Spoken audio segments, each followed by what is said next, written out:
ચાલો, good morning students. બીજો એક યુનિવર્સિટીનો સમ. હવે જો એની થોડીક તમે રકમ ઉપર ધ્યાન આપો તો આગળ આપણે પ્રોડક્ટ એબીસી વાળો જે સમ ગણ્યો હતો એ જ રીતે પ્રોડક્ટ એક્સ અને વાય વાળો સમ છે. મેં આખી કેલ્ક્યુલેશન છે એક વખત બધી જોઈ લીધી છે. હવે અંદર જોઈએ તો આપણને ઇન્ફોર્મેશન આપી, એમાં તો તમને સૌથી પહેલાં જે ઇન્ફોર્મેશન અવેલેબલ છે પ્રોડક્ટ એક્સ અને વાયની, એ બંને પર યુનિટમાં છે. એટલે કે આપણને સેલિંગ પ્રાઇસ આપી હોય અથવા તો કોઈ પણ મટીરિયલ, લેબર અથવા તો વેરિયેબલ એક્સપેન્સ, કોઈ પણ ઇન્ફોર્મેશન છે એ બધી ઇન્ફોર્મેશન કેવી છે? પર યુનિટ છે. સાથે તમને ફિક્સ્ડ એક્સપેન્સ પણ આપ્યો કે ભાઈ 7,60,000 છે એ તમારો ફિક્સ્ડ એક્સપેન્સ છે.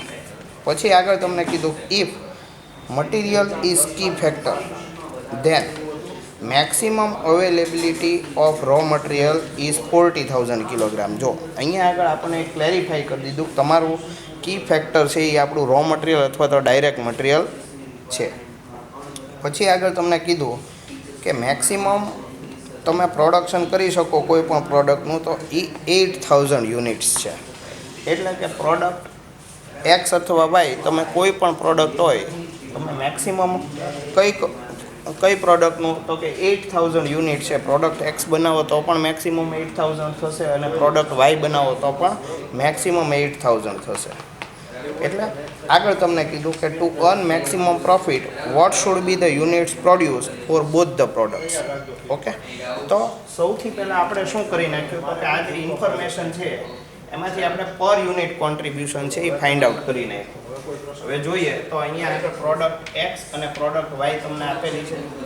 સેલિંગ પ્રાઇસ જોઈએ તો કેટલી છે તો કે પ્રોડક્ટ એક્સની સેલિંગ પ્રાઇસ છે 1,000 રૂપીસ છે. પ્રોડક્ટ વાયની કેટલી છે 1,600. પછી તો કે ડાયરેક્ટ મટીરિયલ છે એ 300 રૂપીસ છે અને 600 રૂપીસ છે. પછી ડાયરેક્ટ લેબર છે તો લેબર 200 અને 360. અને વેરિયેબલ એક્સપેન્સ આપણા છે એ 100 અને 160 છે. ઓકે, આ બધાનું તમે માઇનસ કરો એટલે તમને શું મળી જાય? કોન્ટ્રીબ્યુશન. કોન્ટ્રીબ્યુશનની ફોર્મ્યુલા આપણને ખબર છે કે C = S - V. અને આ બધા એક્સપેન્સ છે એ કેવા છે? વી છે. એટલે કે વેરિયેબલ કોસ્ટ જ આપણને આપેલી છે. તો એના ઉપરથી આપણને ખબર પડી કે પ્રોડક્ટ એક્સમાં આપણને 400 રૂપીસનું કોન્ટ્રીબ્યુશન છે પર યુનિટ. પ્રોડક્ટ વાયમાં કેટલું છે? 480. હવે આગળ તમને કીધું કે here key factor is raw material. Okay, તો તમારા માટે અહીંયા કી ફેક્ટર છે એ શું છે તો કે રો મટીરિયલ અથવા તો ડાયરેક્ટ મટીરિયલ છે. પછી તમને કીધું કે પર unit consumption of raw material. જો આ મેં મારી જાતે ફોર્મ્યુલા બનાવેલી છે કે ભાઈ જો કન્ઝમ્પશન તમારે ફાઇન્ડ આઉટ કરવું હોય તો તમને રો મટીરિયલનું કન્ઝમ્પશન જો રકમમાં જ આપેલું છે કે ભાઈ 75 પર કિલોગ્રામ, અને એમાં તમને કીધું કે 300 અને 600 રૂપીસનો એક્સપેન્સ થયો છે. એટલે તમે એક્સપેન્સ ડિવાઇડેડ બાય પર યુનિટ કોસ્ટ કરો એટલે તમને ઓટોમેટિકલી શું મળી જાય? કન્ઝમ્પશન મળી જાય. એટલે કે પર્ટિક્યુલર 1 યુનિટ પ્રોડક્ટ એક્સનું પ્રોડ્યુસ કરવું હોય તો તમે 300 રૂપીસનો એક્સપેન્સ કર્યો છે એને ડિવાઇડેડ બાય એની પર યુનિટ કિલોગ્રામ કોસ્ટ કેટલી છે? 75. એટલે કેટલા નંબર ઓફ યુનિટ તમે અથવા તો કેટલા કિલોગ્રામ યુઝ કર્યા પ્રોડક્ટ એક્સનું 1 યુનિટ પ્રોડ્યુસ કરવા માટે? તો તમે કહેશો કે સર 4 કિલોગ્રામ. બરાબર. પછી પ્રોડક્ટ વાય છે તો એનું 1 યુનિટ પ્રોડ્યુસ કરવા માટે કેટલો તમે રો મટીરિયલનો યુઝ કર્યો તો કે 600 રૂપીસ આપણો એક્સપેન્સ છે, એને ડિવાઇડેડ બાય 75 કરું તો 8 કિલોગ્રામ.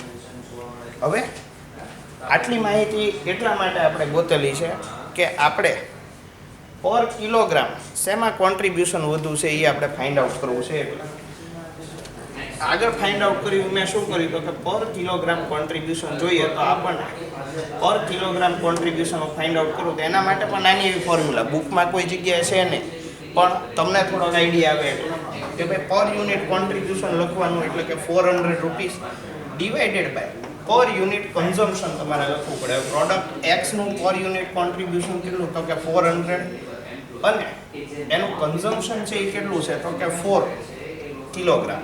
ઓકે, એટલે પર કિલોગ્રામ તમને કેટલા રૂપીસનો એડવાન્ટેજ થયો તો કે 100 રૂપીસનો. જ્યારે પ્રોડક્ટ વાય માટે ₹60 આવે છે. ઓકે, એટલે જો આપણે 1 યુનિટ રો મટીરિયલનું યુઝ કરીએ તો આપણને કોન્ટ્રીબ્યુશન કેટલું મળે છે? ₹100 મળે છે. અને 1 કિલોગ્રામ આપણે યુઝ કરીએ પ્રોડક્ટ વાય માટે તો આપણને કેટલા રૂપીસ મળે છે? ₹60. હવે બહુ સ્વાભાવિક વસ્તુ છે કે જ્યારે પર કિલોગ્રામ કોન્ટ્રીબ્યુશન હાઈએસ્ટ આવતું હોય એ તમારે શું કરવું જોઈએ? સિલેક્ટ કરવું જોઈએ. આ બંનેમાં વધુ કયું છે? તો કે આ બંનેમાં વધુ છે એ પ્રોડક્ટ એક્સનું છે. આ એટલે આપણે સિલેક્ટ કરવું પડે કે આપણને પેરેગ્રાફમાં કીધેલું છે કે કોઈ પણ પ્રોડક્ટ હોય એની મેક્સિમમ આપણે પ્રોડક્શન કેટલું કરી શકશું? તો કે 8000 યુનિટ્સનું. ઓકે, તો ધેરફોર અહીંયા મેં લખ્યું કે product x will be produced first, એટલે કે આપણું પ્રેફરન્સ છે એ કોને આપવાનો છે? પ્રોડક્ટ એક્સને. હવે મેક્સિમમ યુનિટ છે એ પ્રોડક્ટ એક્સના કેટલા પ્રોડ્યુસ થઈ શકશે? તો કે એવી એક કન્ડિશન આપણને આપેલી છે કે maximum 8000 units can be produced of particular product. Okay, તો અહીંયા તમે મેં પછી આગળ લખ્યું here consumption of raw material is as under for product x.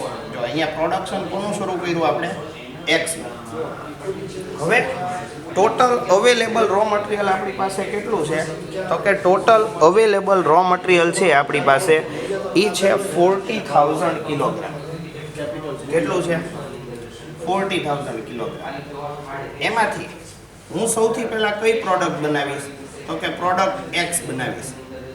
Okay, product એક્સના કેટલા યુનિટ મેક્સિમમ બને એમ છે? તો કે 8000.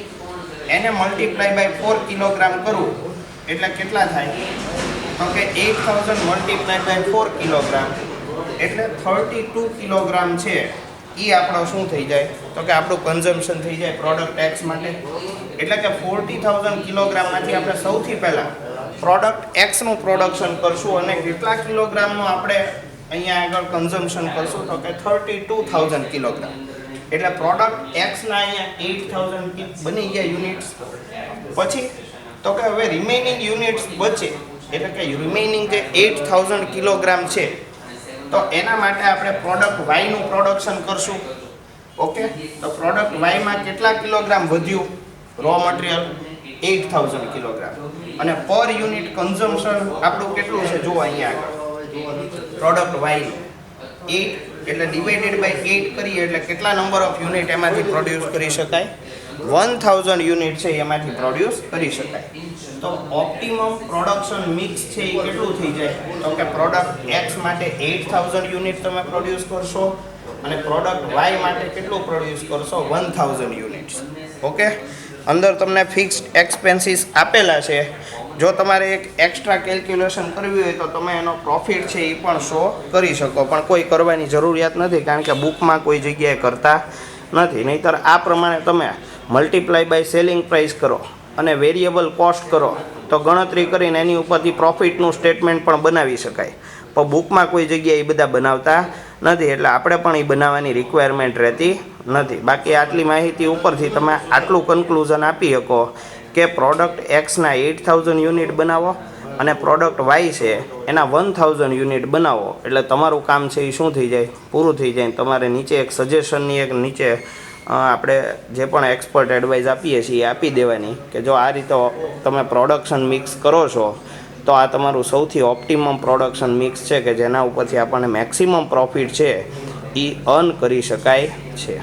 ઓકે, આ દાખલામાં બીજું કાંઈ નથી હોતું. આ જ પ્રકારનો દાખલો છે એ આપણને પૂછાતો હોય છે. ઓકે, તો અત્યારે આપણે આમાં આટલું રાખીએ છીએ. આઈ હોપ કે તમને બધું આમાં સમજાઈ ગયું હશે.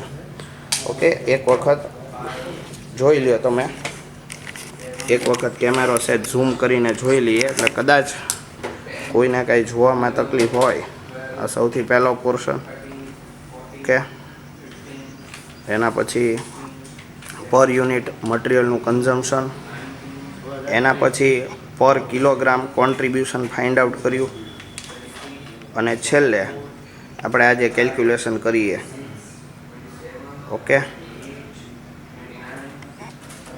તો અત્યારે આપણે આમાં આટલું રાખીએ છીએ.